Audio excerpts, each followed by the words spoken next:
C'était il y a quelques jours sur le plateau d'un talk-show américain. Sur le ton de la rigolade, Christine Lagarde disait, je cite, si les choses vont mal, vous appelez des femmes.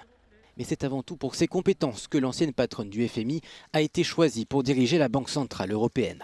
Plus de 10 ans après le début de la crise financière mondiale, ces défis à la tête de la BCE peuvent être résumés en quelques mots. Redonner de la croissance à l'Europe.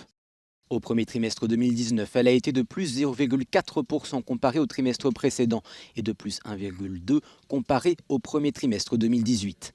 Pour définir et mettre en œuvre la politique monétaire de l'Union européenne, Christine Lagarde devrait s'inscrire dans la continuité du travail effectué par son prédécesseur Mario Draghi. Mais les outils à sa disposition pour le faire sont limités.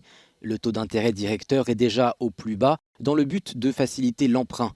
Le taux de dépôt des banques est lui fixé par la Banque centrale européenne à moins 0,4%, un taux négatif pour inciter les banques à prêter.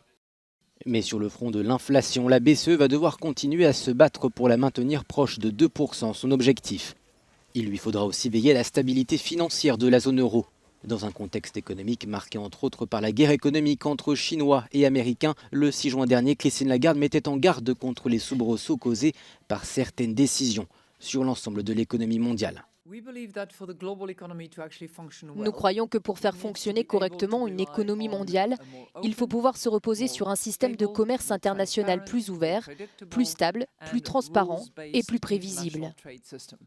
Christine Lagarde, avocate de formation, va devoir mesurer chaque mot, sa communication influençant directement les marchés. L'ancienne patronne du FMI devient sans doute l'une des femmes les plus écoutées au monde.